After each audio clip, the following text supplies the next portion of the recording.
माती तुळापूरची झाली पावन तुझ्या रक्ताने, ते साखळ दंड झाले धन्य तुझ्या स्पर्शाने.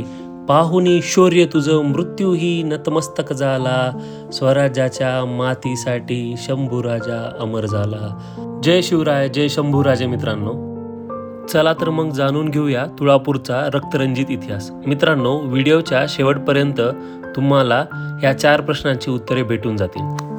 Hello everyone, welcome back to my channel, welcome back to new video. आणि सध्या मी आलेलो आहे, तुम्ही बघू शकता, छत्रपती संभाजी महाराजांच्या तुळापूर येथील समाधीजवळ.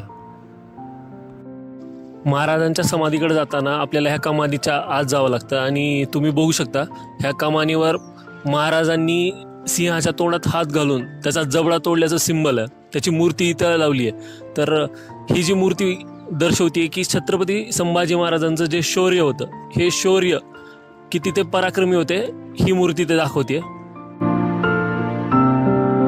दिवस होता 1 फेब्रुवारी 1689. औरंगजेबाचा सरदार मुकरब खान याने शिर्के बंधूंच्या साथीने दगा करून संभाजी महाराज यांना कोकणातील कसबा संगमेश्वर येथे कैद केले. त्यानंतर त्यांना बहादूरगडावर घेऊन जाण्यात आले. तिथे 40 दिवस संभाजी महाराजांवर अत्याचार करण्यात आले. त्यानंतर महाराज व कवी कलशांना तुळापूरला घेऊन नेण्यात आले. भीमा, भामा, इंद्रायणी या नदीच्या संगमावर महाराजांचा शिरच्छेद करण्यात आला. आता आपण तुळापूरमधील छत्रपती संभाजी महाराजांच्या समाधीवर नतमस्तक होऊया. संभाजी महाराजांना संगमेश्वरमध्ये कैद केले. नंतर त्यांना नगर जिल्ह्यातील बहादूरगडावर नेण्यात आले. बहादूरगड म्हणजे आत्ताचा धर्मवीरगड. औरंगजेबाने महाराजांसमोर 3 अटी ठेवल्या होत्या. महाराजांनी औरंगजेबाला पूर्ण भारताचा महाराज म्हणून स्वीकारावं आणि स्वराज्य औरंगजेबाच्या स्वाधीन करावे. दुसरी अट, महाराजांचा पूर्ण खजिना कुठे आहे ते सगळं सांगावं. आणि तिसरी अट अशी होती की महाराजांनी हिंदू धर्माचा त्याग करून इस्लाम धर्माचा स्वीकार करावा. औरंगजेबाच्या ह्या 3 अटी ऐकल्या तेव्हा त्यांच्या डोळ्यातून फक्त आग आणि आगच निघत होती. कारण स्वराज्यातील जनतेला छत्रपती शिवाजी महाराजांच्या स्वप्नाला धोका देणं हे आपल्या शंभूराजांना कधी पटणारच नव्हतं. तर ते असल्या औरंगजेबाच्या अटी कशा मान्य करणार होते? तर मग काय, सुरू झाला तो फक्त अमानुष छळ आणि आपल्या महाराजांची विटंबना. 1 नाही, 2 नाही, तर तब्बल 40 दिवस महाराजांना हळूहळू करून मारण्यात आलं. त्यांच्या डोळ्यामध्ये गरम सळी घुसवण्यात आली. त्या अंगावरची कातडी तर सोलून काढण्यात आली. त्यावर मीठ चोळण्यात आलं. त्यांची नखे व जीभ तर पकडीने ओढून काढण्यात आली. आणि हे सगळं करत असताना त्यांना विचारण्यात आलं, काय तुम्हाला या सगळ्या अटी मान्य आहेत का? त्यावर महाराजांची ताठ मान हेच उत्तर होतं. त्यांची मान कधी झुकली नाही आणि महाराजांनी औरंगजेबाची एकही अट मान्य केली नाही. 40 दिवस असा अमानुष अत्याचार आपल्या महाराजांवर चालू होता, तरी महाराज शरण गेले नाहीत. पुढे औरंगजेबाने आपला मुक्काम तुळापूर इथे हलवला.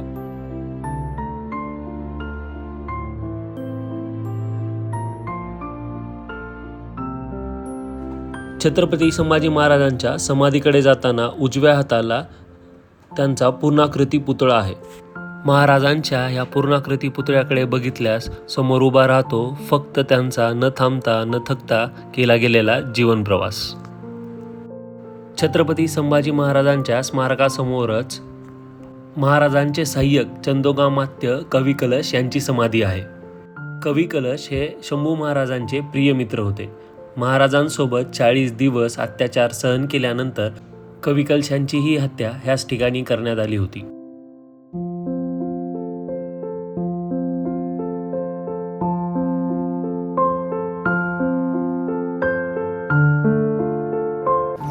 ही जी लाईन बघता तुम्ही माझ्या मागे, ही लाईन छत्रपती संभाजी महाराजांच्या समाधीकडे जाण्यासाठी आहे. मित्रांनो, हीच ती तुळापूरमधील छत्रपती संभाजी महाराजांची समाधी आहे.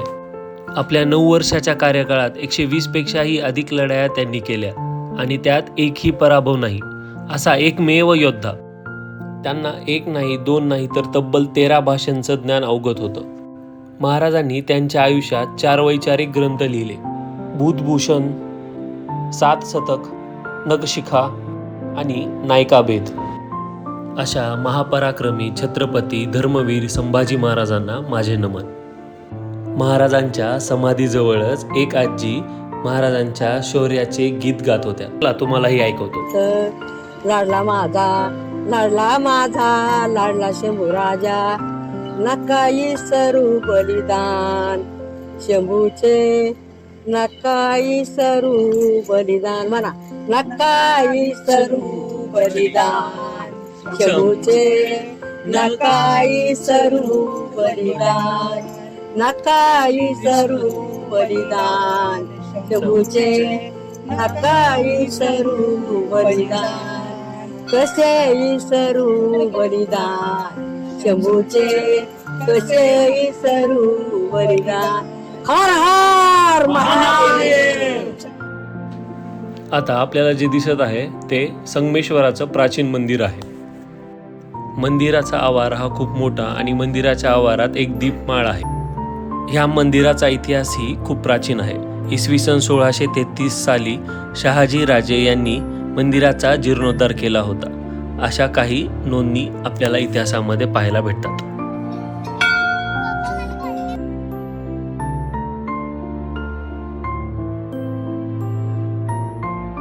मंदिरामध्ये प्रवेश केल्याच्या नंतर डाव्या बाजूला विठ्ठल रुक्मिणीची सुंदर अशी मूर्ती आहे.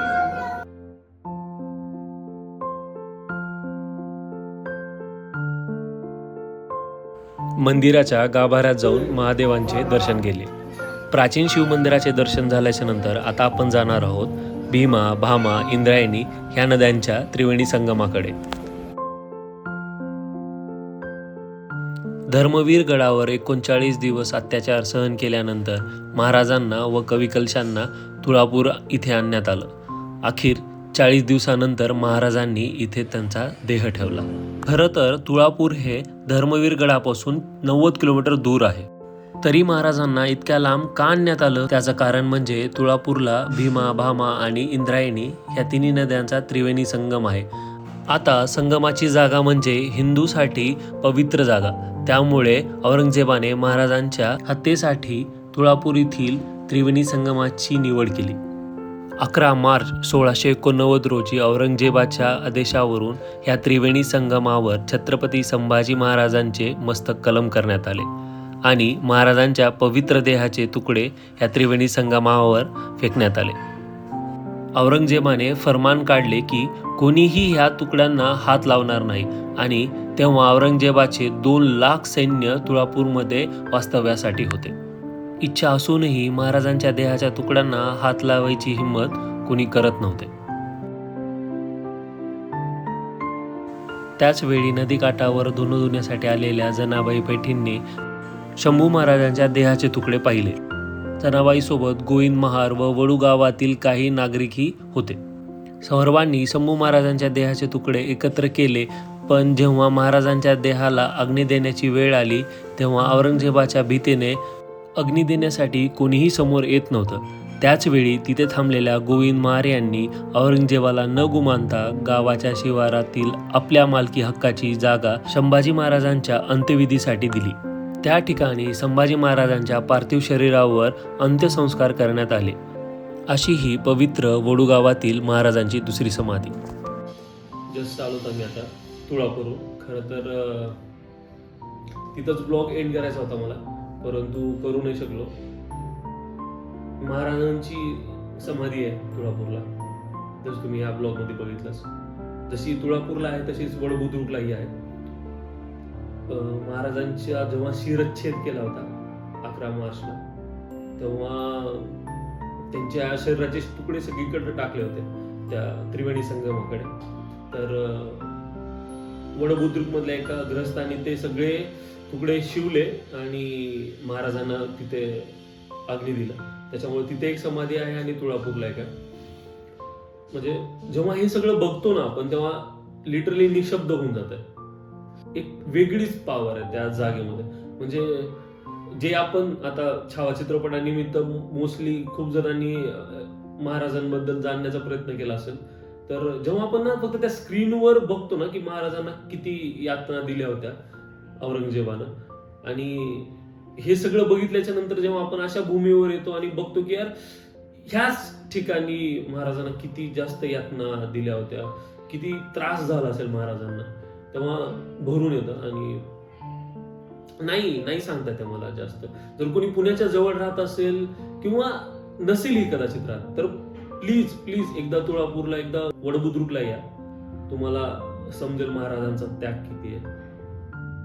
बस इतकंच बोलेल मी, आणि ह्या ब्लॉगला आपण इथंच एंड करूया. जर तुम्हाला हा ब्लॉग आवडला असेल तर नक्की शेअर करा. जितका जास्त शेअर करता येईल तेवढा तुमच्या ओळखीतल्या लोकांना असेल, मित्रमंडळींना असेल, जितका जास्त शेअर करता येईल तितका जास्त शेअर करा.